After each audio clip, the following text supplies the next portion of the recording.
to this interview. I have the pleasure today of receiving and welcoming Zoe McKeown. I'm not sure I pronounced your name right, but yeah, it was fine. Okay, so I have the pleasure of receiving Zoe today. Zoe is a Facebook group specialist, and she helps women, maybe men as well, but at least women, and I'm one of those. She helps women grow their Facebook groups. So, Zoe, could you tell us a bit more about yourself, about what you do exactly, and also what kind of people you work with? And yeah, absolutely. Hi. So I'm based in the UK, and I work with people who have an online business, online presence. The business doesn't always need to be online, but they have an online presence and they want to grow their audience online. So they've maybe got a Facebook page, they might have LinkedIn, they might have Instagram, all the usual sort of platforms. And then they realize that they would actually like to really build a community. And so Facebook groups is a great way to build a community, an audience, to get people together, get them chatting, for you to learn more about what they want, for you to share your services. So that's what I do. And I've been doing that and selling and promoting courses and training in Facebook groups for about 8 years. And then I kind of developed that over time and realized that it was a bit different to the rest of social media. So it's quite a different way to the way you post and chat in your group is different to how you would post and chat on Instagram, for example. That I find it's quite a different platform, and that it's not, for me, it doesn't fit under the category of social media. It very much fits under the category of community building, of growing an audience and having really lovely conversations and connections with people. So so then about 18 months ago, I decided, a few people asked me and said, oh, what do you do? How do you do it? Could you do my group for me? So I started doing their group for them. And then I realized that actually it's okay doing someone else's group, but it's quite hard work because you're having to try and learn the way they speak and the way they want things done. And actually, the better fast track was just to teach people how to do it themselves. Yes. So that's what I do. Okay, great. Yes. And I've known you for a few months, and I've been following you when I'm in your group. To me, I agree that Facebook groups is the way to go about community building. I know there are other tools out there, and I know people who have tried other tools. But what I love so much about the Facebook groups is that for me, it's the platform that I'm constantly connected to on my computer, and I already have so many tabs open and so on that I don't want to have yet another tool to go there and to interact with people. I just want to stay where I am, which is mainly on Facebook. So yeah, I completely feel that this is the way to go to grow your community. So you've been doing that for a few years, and I also completely agree with you that if you want to do it for somebody else, like when you do social media management for somebody else, you have to be completely aware of their language, the words they use, their tone, do they use humor, or what is it exactly, or irony, or, the way they talk to their people. And also if you have to comment that, to put yourself in their shoes and so on. And so, yeah, I also completely agree that instead of doing that, you chose for teaching people how to do it for their groups themselves and helping them win time and save time so that they already have the ideas ready to go and they just have to implement what you teach them. So... Yeah.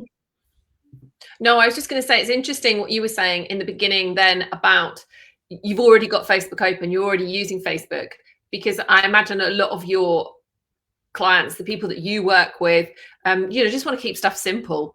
So, we don't need to reinvent the wheel. We don't need to have lots of different software. If you're already using Facebook as a personal thing, let's just change it over and make it work for us as a business as well, which it does really, really easily. And I don't heavily schedule anything. I don't schedule anything much outside. You know, I don't use any third-party software. I just use what Facebook has. I'm not making a huge deal of it. I'm just talking about what's happening in my life, and the content should just flow from the everyday. So it should be, for people, it should be a relatively easy thing to do. I know that's not always easy to talk about ourselves and a base stuff around what we're doing every day. We like to be a bit more businessy, but actually Facebook, it does work, and it is quite a simple platform for people to get started.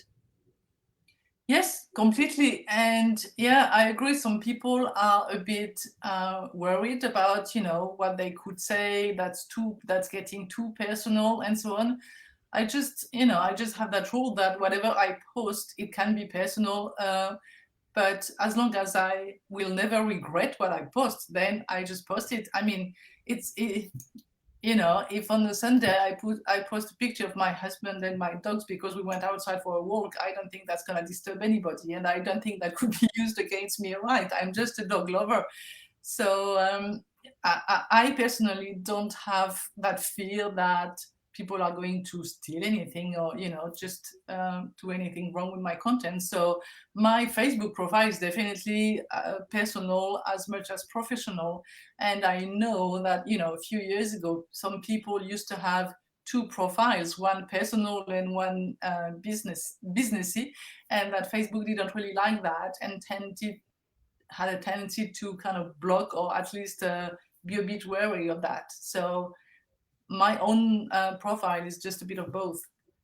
Yeah, and that's perfect. And I think if you have a business page as well, that's your in-between space, where you can be as businessy as you like. Then if people want to check that out, they can, and if they don't have to. But I think by having a business page, you are making yourself secure on Facebook anyway. If you are going to talk business on your profile, I think as long as you've got a business page and it sees that you're using it all appropriately, it's absolutely fine now. I think you're right. When people tried to set up two different personal, you know, profiles, two different identities, Facebook didn't like it. So the business pages is the business identity, and that's absolutely fine. Yeah. And anyway, if we want at some point to run ads, that's what we need, because that's where they are based. But in practice, I'm much more on my profile and in my group than on the page. Not really building it that much, but at least it exists. So tell us a bit more about your clients. So who do you work with? And so when they come to you and when they join your free group or your membership, so what's their problem and what do they want to reach? Mm-hmm. So I have a few one-to-one clients that I do still do their Facebook groups for them. They tend to be large groups where they're running ads, and there's a lot of people joining all the time, and they're selling and promoting courses or training to large numbers at sort of, you know, £1,000 plus for the course. So I do still run a few of those, but a lot less than I used to, because that was just really time consuming. And we all know, you know, you can only fit in so many one-to-one clients at some point.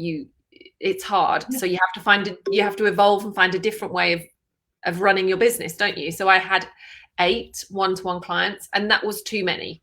But of course I still felt like I could do more. And anyway, so I decided I needed a different model.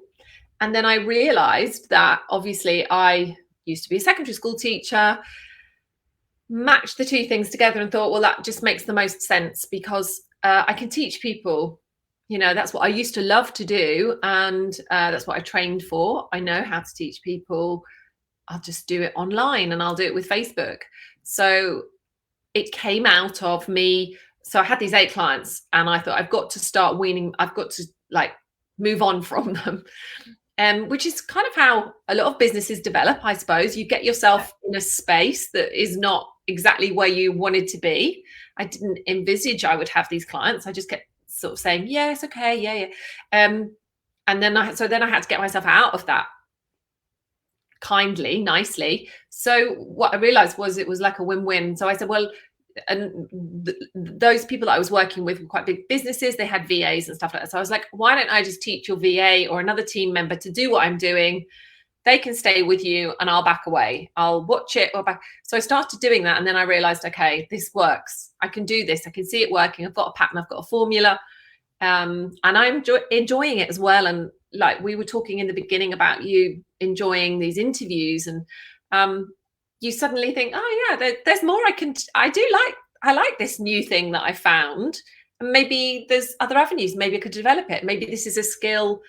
And that's how it developed. So I started doing that. And then I got a bit of mentoring from somebody and a bit of a push to kind of get rid of a few more of the clients, and to then go and do my own thing a little bit. Because what they made me realize, my mentor, this business mentor I had, she made me realize that actually I'd set up my own business, but that I wasn't actually in control of it anymore myself, because I was still working for other people. These clients were still messaging me whenever they wanted. I hadn't got it sorted. It was all over the place. And I was just accepting messages at any point from them and doing what they wanted. And I wasn't running my own business anymore. So they were like, you've got to get back to running your own business. So then, so I started my own Facebook group. And now the people that I train are people who are, maybe had their group 6 months, maybe some less, some not even started their group yet. Maybe their group's gone a little bit quiet, or they're just not sure what to post. They don't know what the content is, or they want to grow their group. They want to understand how to build a community and get people chatting. They're putting stuff up there, but they're getting disheartened that it's not working. And so those are the people that I work with now. And then they come to me and I have a group program, or I can work with them one-to-one. But actually it makes a lot more sense for me to teach somebody who already understands how that business works to do it, rather than me trying to learn, as you said, learning the language, the values of the brand, what it is that they want to promote, how they promote it, the things that they talk about, the way they talk about them. It was a lot to learn. But if they're already somebody that's existing, working in that business and knows it really well, or it is their own business, it makes sense for them to do it. And I think a lot of people that come to me are overthinking the content, making a bigger headache for themselves, and then sort of never getting around to it. So it's trying to help them find a shortcut so that they can run it themselves, or at least pass it on to someone else in their team. Yeah, definitely. And you do that very well. You make it very simple for us, and you gave us ideas. You give us ideas, and I must say, it's taking some headaches from me away. So that's great. And coming back to the way it all evolved, the natural way in which it all evolved for you. You first started doing it for other people, and then you realized it was getting too much. And it's that thing about working in your business instead of on your business. And for you, it was even working, as your mentor said, working for the people. So, I mean, there's the going from one-to-one to groups, and there's the going from doing something for somebody to teaching this person how to do it themselves. So those two trends are really up right now. And it's what people tend to move away from the one-to-one to having more groups, because that's also how you can scale, obviously. And for you, the same, with also going from doing it for people to teaching them, and making them autonomous or nearly autonomous in running their groups. Yeah, and I think you probably see this with the people that you work with in their businesses, that actually I had these skills. If we actually look at the whole person of who we are, we've got lots of other skills, but we don't always match them together and see that that's what makes us unique, or who we are, and how we can use these other skills.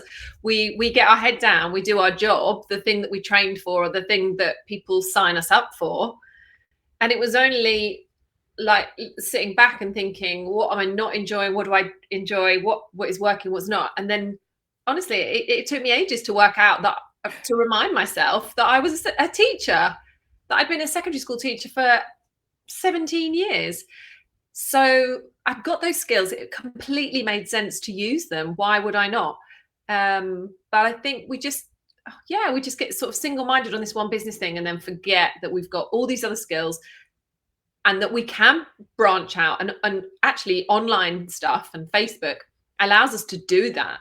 It allows us to try different things, to try, yeah, because it can be quite creative. And if it doesn't work, well, you know, we haven't spent a lot of money on it or a lot of time. We just come back and we just try a different way of doing it, or a different, but just to spend some time thinking about what it is that I was good at and that I'd liked, and seeing how that could work for me.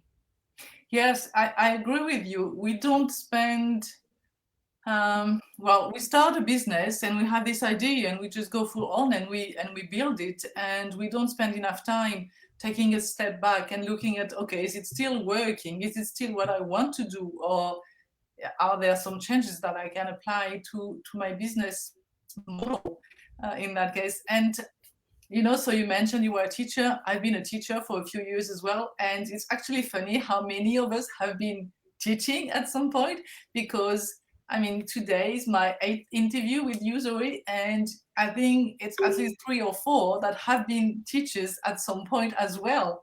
So for, you know, different age group maybe, but yeah, but it's also how the online space, we attract those similarities, I think, as well. Yeah, it's really, I mean, yesterday I was talking with Tini, who's a course creator and writer, and she's also been doing some teaching. And before that, I had Alex, a business coach, and Alex has also been a school teacher. And obviously, I've been for a few years. You need a group for ex-teachers. Yes, completely. So, okay, let's go back to your business. So before, so you've been a school teacher for 17 years, and then you moved to social media management and things like that? Not completely that, you know, not completely that easily. So I left teaching. I loved it, but I just wanted more freedom. I got three daughters, and I just knew there was more I could do. Like a lot of teachers, we have, you know, you build up a huge bank of skills. You're doing all sorts of things in your job. You know, your sort of guidance and caring and advice and nurturing and all of those. You know, there's loads of skills, aren't there, going on? And so I just thought, I know I can do other stuff. So I have to leave to then open up other things. You know, I've got to move on. So I set up a wedding planning business within 6 months of, I was on maternity leave for my 3rd daughter. Set up the wedding planning business, did some training, absolutely loved that. And then as time went on, realized that I was getting more people emailing me saying, oh, how did you become a wedding planner, than I did wanting to book me as a wedding planner. So I thought, oh, okay, so people really want to train. They want to, you know, so again, it was one of those, like, I've got to use the skills I have as a teacher, as a wedding planner, put the two together.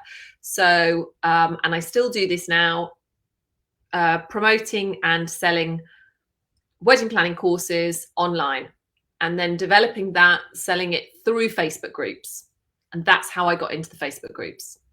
Okay, that's your story. Yeah, very interesting. Again, how one thing leads to another, that leads to another, and how you can stay aligned and navigate and evolve at the same time.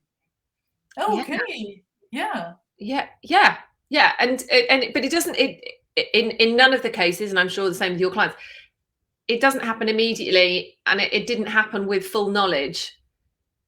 So, you know, I'd been running my wedding planning business for it wasn't a plan. I didn't plan to be here. I didn't plan that my wedding planning business would evolve into courses and training, that it would be Facebook, all of those things. I know some people do. I think some people do have clear visions for where they want to go, and like a 5-year, but it wasn't like that for me. It was like a year down the line. And then again, I suppose just looking at what wasn't working, and then speaking to a few people, again, having a mentor and somebody to talk it over with, because as a teacher, I was quite restricted in what I knew. You know, I'd only trained for one thing, and you're in an institution, you're in a school, and you're only given the information that you need from the national curriculum or whatever from the government. I didn't have experience of all of these other things. So you do need other people to look at stuff and go, is that really, how did you get here? Is that really what you wanted to do? And how are you going to make this work? And what's the future? And all of those things. I was like, oh, I don't know. And it was those kind of points of reflection with different mentors when I got myself stuck in a hole of something, and then somebody else would just plants ideas, don't they? Same like me and you just talking. It's just the act of talking things through with somebody, communicating, learning other people do things differently to you, and then thinking, oh, okay, yeah, there's many different ways to do these things. Yes, completely. And I think it's really important for us to have mentors or coaches, because sometimes we really need somebody else to have that bird's eye view on our business and to ask us the right questions, to force us to take a step back and look at what's the direction we are going, and is it the one we want. But I completely appreciate what you said, that you didn't have a 5-year plan or a 10 years plan, but it just evolved naturally. And I agree, some of us will have that very clear vision from the start, or where it is that they want to go. And others, and I feel a bit more like you, it's more the natural evolution of things, that we have that direction, and then we do like the planes, we course correct.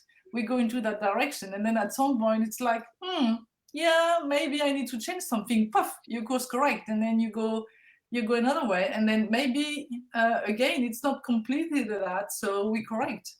And there's not one way that's better than the other. Obviously, you need to have, I would say you need to have a certain goal or a certain vision, but it doesn't have to be a 10 years one. You have to have a certain vision to go somewhere, otherwise you're in limbo, right? So it's like the GPS, it needs a direction, but it doesn't mean that you're stuck with that direction and that you can't change. So yes, really good way to organic change is great as well. And I'm the queen of change. I've been changing jobs and orientations and so many times. I'm in my 50s anyway, so that's a long career, but still I've been changing, and every time thinking, oh, the next one, that's the thing I want. And then you're there and you're like, actually I thought it was, but maybe not. Then we evolve as well. And I know we were talking at the beginning, you say you're working a lot with women and women in their business. Because of who I am, because of my family or my situation, I have to evolve with that as well. If the patterns of life change, what you want out of life changes, what I need from life, or what my next 5 years look like for my family as well as for me, and how I make that happen, all I think is where and how at certain times it's come to a head, because it's not just me and the business, when yes. there's a mix of all of these things, and we know there's lots of different stages we're going to go through in our family. And I think each time I've made a change, it's partly been driven by that as well. Yeah, no, I agree.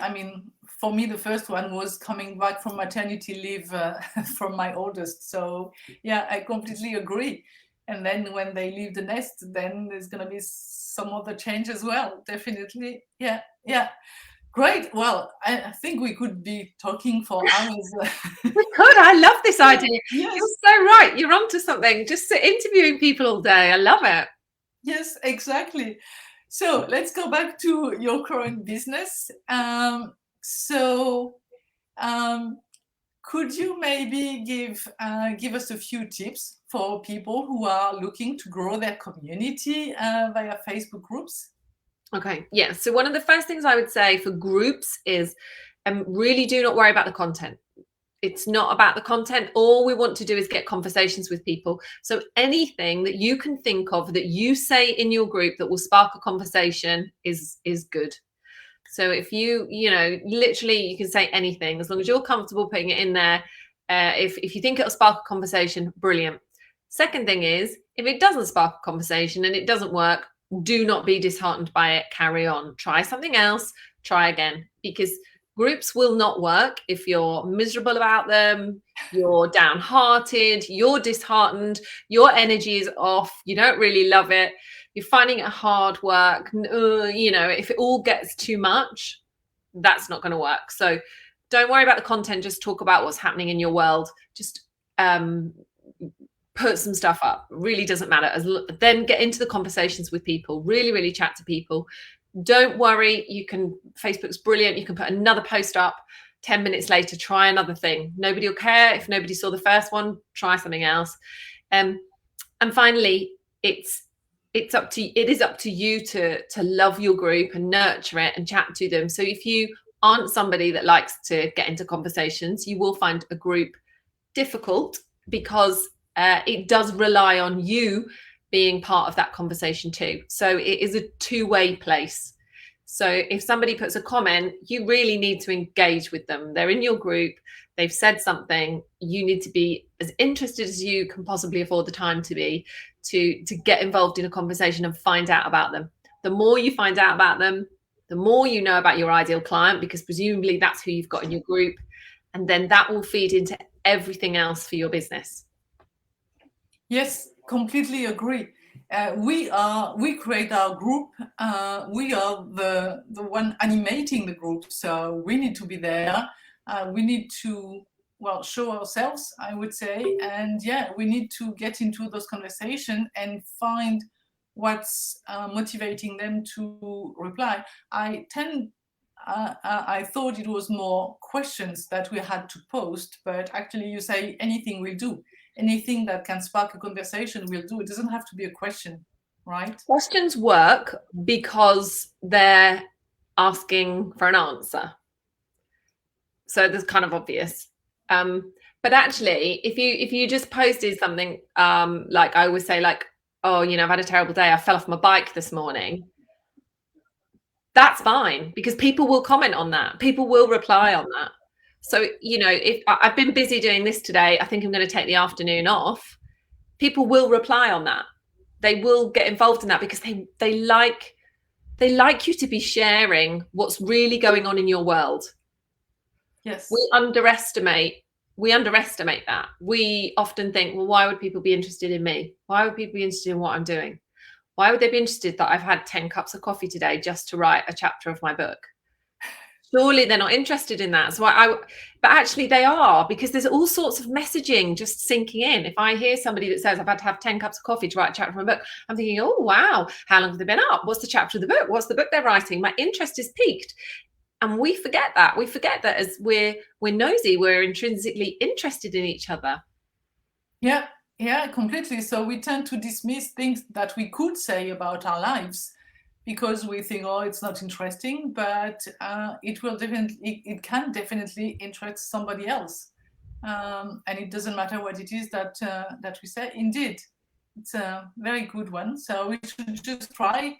And I agree. So sometimes, some weeks, I've noticed more engagement than others, but and I've listened to you carefully, and I'm not disheartened when that happens. I'm just like, okay, tomorrow's going to be better, and that's it.